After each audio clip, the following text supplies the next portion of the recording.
Welcome to another In Wheel Time podcast. You've got the award-winning In Wheel Time Car Talk Show just ahead. We bend the minds of our hostess and hostesses. What? And Start over. Read that over. No, I like it. And online followers in the Guess the Sold Car Price Roundup, along with this week's recalls. Also, I'll give you my thoughts on driving the 2025 Ford Ranger. Jeff has the Motor Minute in this segment of the In Wheel Time Car Talk Show. Howdy, along with Mike out of this world Mars. We always need more Jeff Zekin, Chief Engineer David Ainsley. He's awake, but he's not doing anything. I'm Don Armstrong. Glad you could join us on this Saturday. Thank you very much. We appreciate you. So, should we do recalls first, or what do you want to do first? It's your call. It's your recall. You got recalls, and then you got the price guessing game. Yeah, so let's do the recalls. Okay. First out of the box, Ford, as usual. It's unfortunate. They could save a lot of money. Wouldn't have to raise prices so much if they build decent cars that weren't recalled. They got a fuel leak this week or something, don't they? You know what they should do? Don Armstrong wants to buy a car. Okay, Don Armstrong, you come to the factory and you build it. Build your own car. That way, if there's anything wrong with it, it's on you.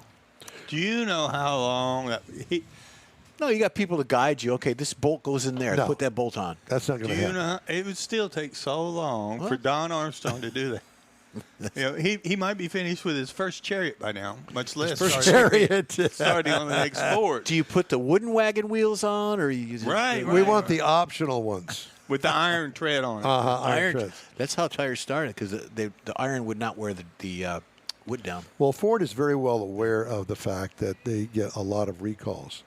Some of them because of build quality, most of them because of failure of their suppliers. And I asked them if, do you think that you could put a little bit more effort in building more quality parts and pieces that you assemble at your factory?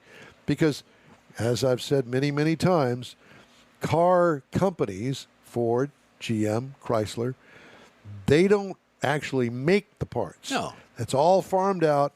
What these car companies are assemblers, is what they are, mainly. If you're driving down the road and you're behind a vehicle in traffic and you see the shape of the vehicle, license plate, tail lights, all that, but sometimes you see parts on this vehicle that resemble the parts on that vehicle. Yes. So is it a crossover from the vendor? I mean, I'm going to make an ABC taillight. Now, does that ABC taillight fit Audi? Does it fit Ford? Does it fit Jag? So I think a lot of that stuff is intermixed as well. Some of it is, but I will. Well, for instance, the rear view camera issue that goes across, I think, every make and model of car. I don't know whether it's a software issue or it's the actual camera or the display, but all the time we're getting recalls because of failure of the camera image on the screen. And the rear view camera is now mandatory on all cars. Right. And some of them, the image is better than others, so it's hard to tell, and they don't really go into that detail. Well, this image doesn't even exist. Right, but I mean, they don't. Is it the physical camera itself, which isn't much? I mean, it's not. No, there's not much to it. Or is it connections to the computer? I mean, it's the there's diodes. So many places it could be a failure. Electronics within. What is a diode? A diode is something that you should already know about. That's what it is. Is it any relationship to Odi Coloni? No, none at all. Ford recalling 273,789 SUVs because of the risk of lost brake function. Now that's the one I was thinking of. That could be a problem. Yeah. Recall covers 22 to 24 Ford Expedition and Lincoln Navigator. Only 1% of the vehicles are expected to be affected. The recall comes less than a month after the automaker recalled more than 123,000 2017 and 2018 Lincoln Navigators, Ford Expeditions, and F-150s for a similar issue. Because chances are that brake issue, it goes across all of that. So from 17 to 24, they've been building the same part. Yep. Other recalls. I think pretty much every Volvo automobile known to man, and guess what it is? Rear view camera image may not display. All the Volvos, 22 to 25, go on the recall list at NHTSA. Type in your VIN number, and it'll tell you if yours is on that list. Yep. I saw a Peugeot pickup truck. I've never seen one. I didn't know they made them. It said Peugeot. It was some kind of whatever option. It was some kind of track vehicle. It looked like a Ranger size, but it was Peugeot. I had no clue. Yeah, I'm going to look into it. Here's something that'll give you a reason not to sleep at night. Electric oil pump may what I overheat. need. Electric oil pump may overheat and cause a fire on the Hyundai Palisade for 2025. Hey, what you got? You bought a new car. I did. I bought a 2025 Hyundai Palisade. Poof! In the driveway, the oil pump catches fire, and that's the end of that. Isn't the oil pump still down in the oil pan? That's the real question. I don't know where the oil pump is. It's not a dry sump. I don't know. With new cars, you don't know where some of this stuff that they've moved it to or what powers it. Ooh. Is it the engine or is it an electric motor? A little electric pump. On the exterior. All it says here is electric oil pump may overheat. Electric oil pump. Yeah. Good catch. Got excited there. Loose cylinder head screws may allow oil to leak. You think? Audi Q5 and the Q5 Sportback 22 to 24 model years. Okay, those are the recalls. See, if you got an electric oil... Don, you're such a complainer. You complain about everything all the time. Not complaining, just telling you the facts. Nothing but the facts, ma'am. If you got an electric oil pump, you got to have a way for that pump to be tied into the oil pan. Either it's mounted on the oil pan or you got a line to the oil pan. I was going to say a pump, yes. If it was just an activated, like a servo or something, that would be I don't know. A dry sump oil pump. I don't think it has that. I don't think it wouldn't be electric. Why not? Could be. Well, if you spark something down there, dry pump. You get it sparked down low. You never can tell. You haven't had one of those in decades. Years, I'm telling you. All right, Sold Cars Roundup from Hemming. You got a cigarette there? Yeah. I got some Newports. There you go. Newport cigarettes. Remember those? All right. Let's go over here to Hemmings and look at Sold Cars Roundup. It's a little guessing game with boys, including Jeff Heitzman, and sometimes George Skelton will chime in. And if you'd like to chime in, be our guest. If Doug Schaefer's listening, chime in. Yeah, exactly. Our email address is info@inwheeltime.com. Is that where they check in through, Mars? Yes. Okay. So, first up is a 1966 Ford Mustang convertible. Wow. Now, that's got stock wheels. It looks stock. Is that British Racing Green? Well, that's what I would call it. Looks like it's got a 289 V8 in it. Yeah. Yeah. So it's a gussied up one. Sure. It looks like the car top boot needs to be replaced on it. It's okay. I think that's kind of the way they came. No, they kind of crappy. No, well, there's that. But it's got the little trunk luggage holder on the trunk. You know what? I think it's been recalled. Yeah. All right, so how much did that sell for a couple of weeks ago? I'm going to go, 12. 12? Yeah. Mars? No, I'm going to go. Heitzman took my number at 22, so I'm going to go 20. George says 16. Mars? I can't believe it, but you won that one. Hey! What do you got, 22? Sold price at $20,790. I was going to say that. Of course you were. All right, we can quit now. Next up is the 1966 Chevrolet Chevelle. Look at that. What do we got badged on that? That would be a 396 if I'm not mistaken. No, that's a clone. Hubba. Okay, well, yeah. You decide, but it does have a Stinger hood that is not factory. No. Absolutely. That'd be the first thing that I'd change. And those SS Kragers, that's old school, need to move up. Yeah. So 66 Chevy Chevelle, how much did that car sell for? Looks like it's a black on black. It looks pretty good. 17. 17. Heitzman says 25, but I'm going to, even with it being a clone, I'm going to go 28. 34.9. I got close. So that tells me that it might not be a clone. Nah. It might not be a numbers matching vehicle, but it's not a clone. Either that or it's in really pristine shape. Well, it's that, but with that hood and stuff. That hood, that Stinger hood gotta does not work for me. And the wheels got to go too. Maybe 2014 Chevy Corvette is our next up. 2014. So this is a C6.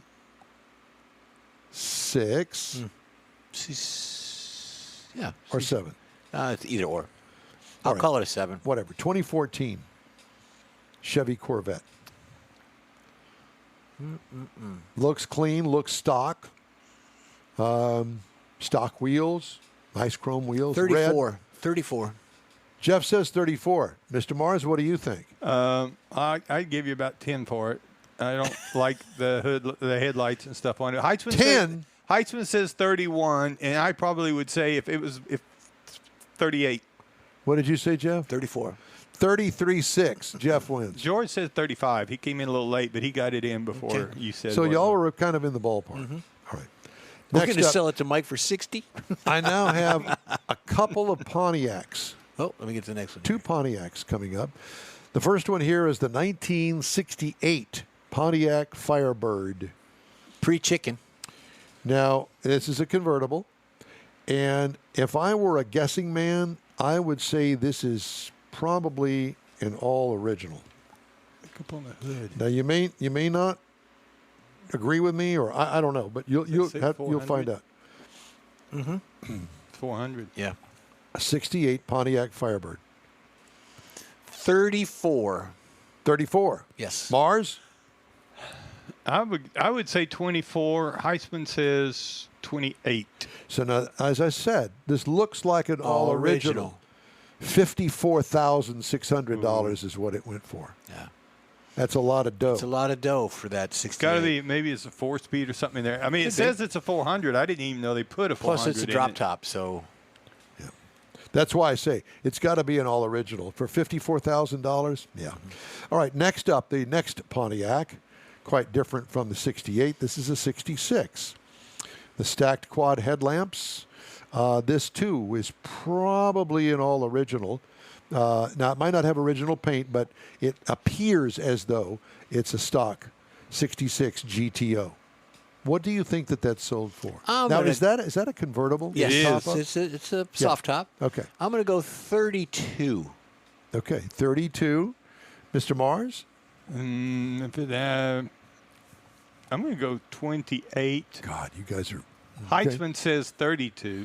68 250. I said to you, this looks like an all original I'm only stock. buying half of it. I understand what you're saying, but I mean, I'm seeing it's got hood pins on it, which is not factory. So somebody's jacked with it. It's got Texas and plate I'm not on it, even too. sure I didn't even know they made a convertible back that day, or in a GTO model. All right, moving on. Well, George said 26, so. A 1986 Oldsmobile 442. Now, an 86 model means, even though it's a 442, it doesn't have any horsepower. No. Well, that means it's got 4 wheels and it's got 4 tires and it's got 2 That's horsepower. not what it means, Two but exhausts. okay, yeah. Well, and the mud flaps have got me. Oh, yeah. I'm paying extra for that, and I'm going to pay right at $14,000. All right, let me just tell you this, that it is a clone. 14. Oh, wow. For a clone? Let's go 12. I'll go 12. Jeff That's- Heitzman. And that's high. Are you serious? What did Heitzman say? 34. No. Not for a clone, but what do you say, Morris? Maybe he missed the clone part of it. I would actually say 18. Oh, George says 18, so I'll go 16. I'm going 12. 19,688 for a clone. Okay. It must be like immaculate. Well, it may be. I'm sure it is, but it's got to be. I don't believe that emblem up there under the left front headlight is stock. I don't think that the headlight. But You think somebody at a dealership put that on there? I don't know, but that just doesn't look like some sort of stock place to put that. Same guy that put the mud flaps, the bolt-on mud flaps on and put that on.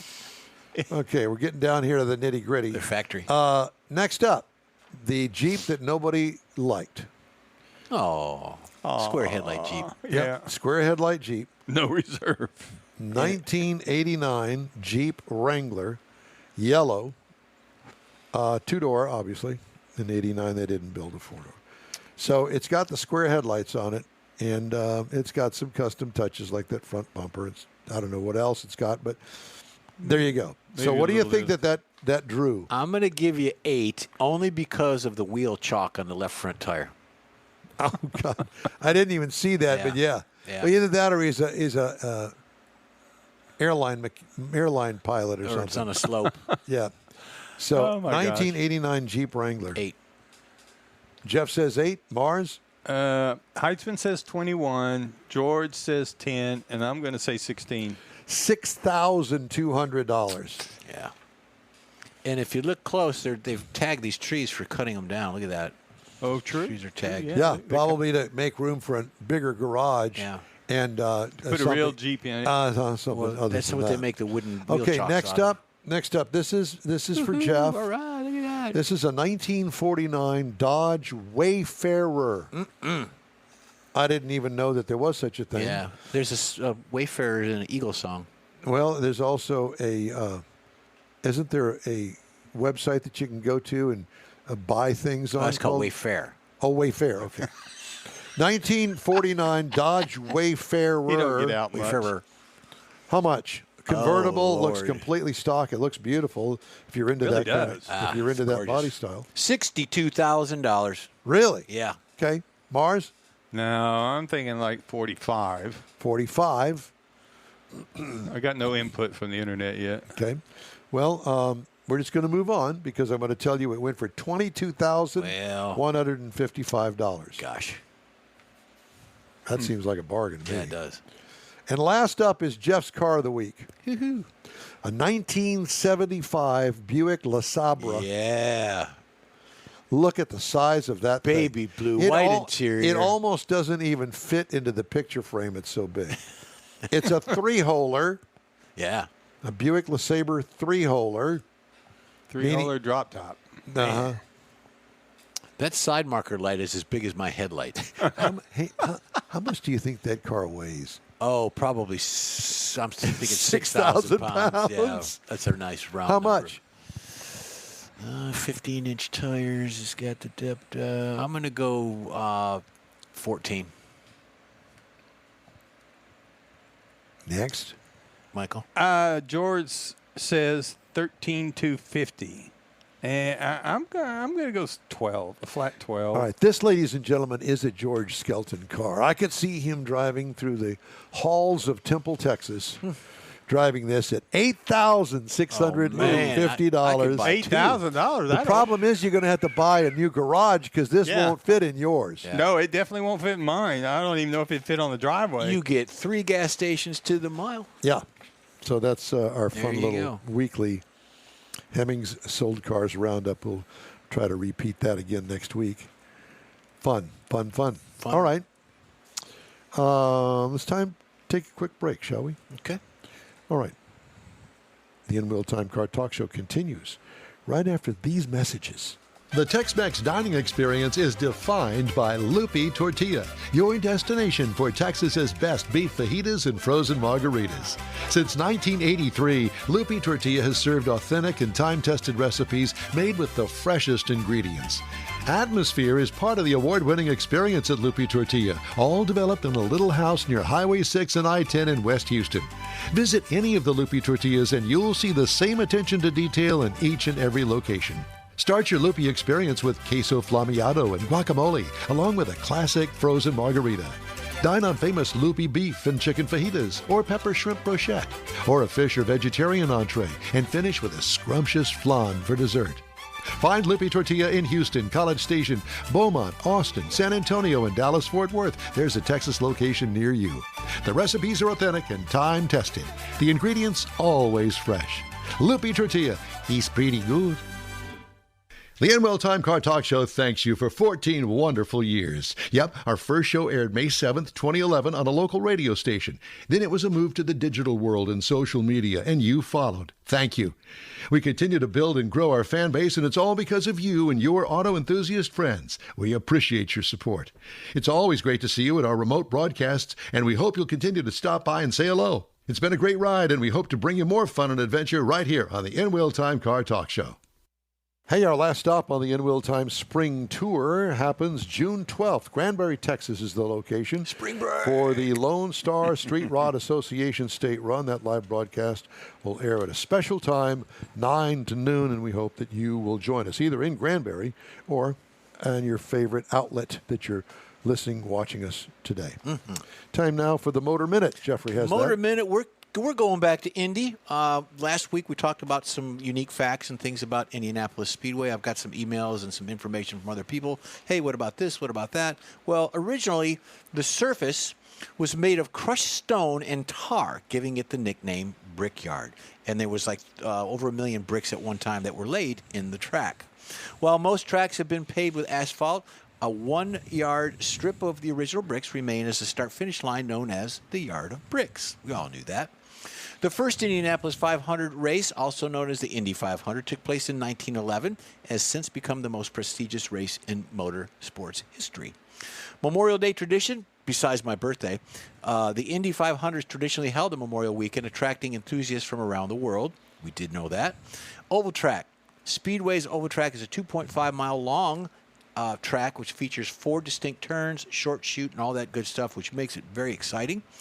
The largest seating capacity for any sporting event is 250,000 spectators. NASCAR is even getting involved because it hosts the Brickyard 400, and the race has been held at the Speedway since 1994. I think Jeff Gordon won that first one. World War I, I should say. During World War I, the track was temporarily closed, and the facility was used for military aviation and vehicle repair.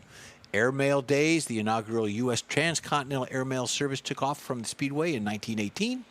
And there's called the Triple Crown, which is winning the 500, the 24 Hours of Le Mans, and the Formula One World Championship was all won by Graham Hill, which was an English race car driver and has not been achieved since.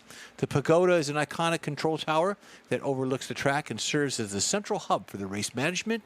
Grand Prix Figure 8 racing, which is exciting to me. In the early years, the track hosted the Grand Prix of Figure 8 racing, a unique, challenging form of motorsport. And the last one, a lot of calls on this one, the museum, the Indianapolis Motor Speedway. You ever been there? I've been there, not during a race, but then been there off-season. Speedway Museum showcases a wide array of racing memorabilia, historic race cars, making it a must-visit for racing enthusiasts. If you're in Indianapolis, go see it. I encourage you. Yeah, because the winning car actually goes into the museum right after the race, after they clean it up a little bit. And then we bid on it. Then we bid on it, yeah. All right, time now for this hour's car review. Had a chance to drive the 2024 Ford Ranger, mid-size pickup truck. Final assembly location, Wayne, Michigan. Yeah, baby. Available trim levels, XL, XLT, Lariat, and Raptor. Now, I will tell you that I drove 2 Rangers back-to-back. I just got out of the Raptor, which I'll review next week. This is not the Raptor, okay? So it falls under the XL, XLT, and Lariat trim levels. Then I had the Super Crew 4x4 Lariat, standard pickup truck, midsize as we call it. 5 seats in it. It was all new for 2024.